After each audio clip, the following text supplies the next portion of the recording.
Hey guys, welcome back to Surviving the 100. Today we're talking about Season 5, Episode 3, where hits the fan. Like literally, metaphorically, emotionally.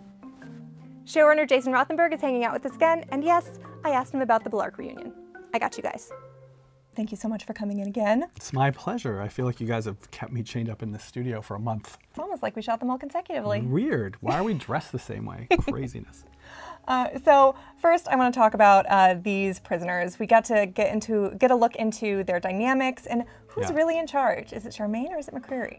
Dios is in charge. She's the sort of brains of the operation. McCreary is the muscle, and he's the sort of like alpha dog of the prisoners. When they rose up and sort of overthrew their captors, jailers, Diosa needed McCreary because she needed his gang, essentially, the McCreary gang. But she's the one who got them home. She's the one who, you know, had the plan. She's a military strategist. So it's a cat and mouse kind of struggle between the two of them all season long. But right now, Dios is in charge. And Clarke has started another war, as she does. Yeah. Was there ever a world in which they came down and everyone just shared Eden peacefully?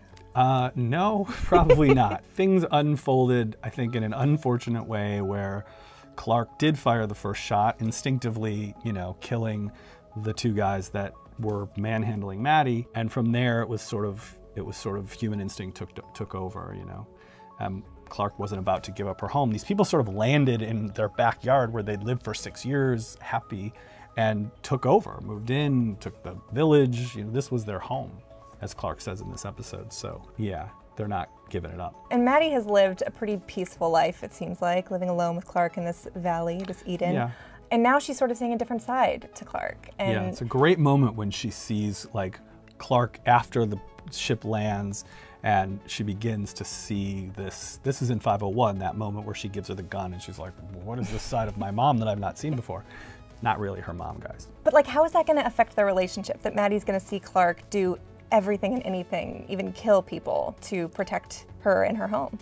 I think that Maddie's for sure, you know, was trained by Clarke. Like Maddie can take care of herself, as we see when she shows up to save the day in 503. And I think on some level, it's like she doesn't know how badass her mom is until she sees it in action. So I think it probably only makes her love her even more. And Murphy made sort of a big decision to stay behind with Raven on this prison ship. Yeah.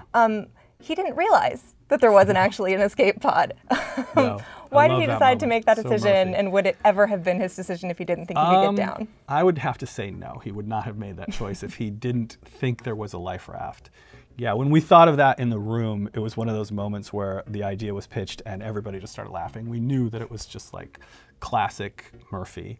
And Murphy and Raven together are so great, and we do love Murphy now. Murphy has certainly like expanded his circle of trust to include Raven and the others on the spaceship, and so he probably.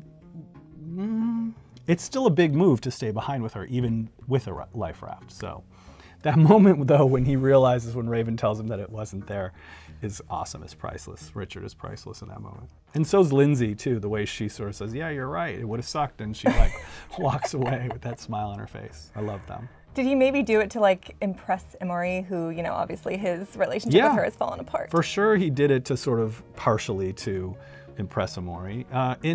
In the next episode, we really do sort of explore, and he processes it a bit and explains, you know, comes to some realizations about himself. We also got to see the beginnings of a Bellarke reunion. How did you guys decide to put that in there so soon? Well, it felt to me like 6 years and 3 episodes was long enough. So, and it did feel sort of like to find out that she was alive off camera the way he does from Maddie, and instantly, of course, he has to save her. He has to get her out of the jam that she is in. And so we'll see in the next episode when they finally do get to come together in the same room with nobody there, and there will be a really special emotional hug. I'm in it for the hugs.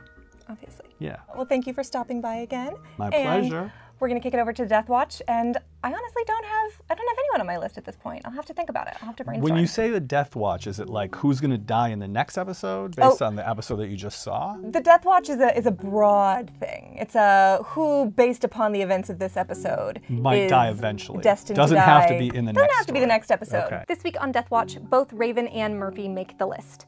Raven did a totally beautiful, selfless, wonderful thing by staying behind on the prison ship, but there's no dropship. There's no way for her to get back down to Earth.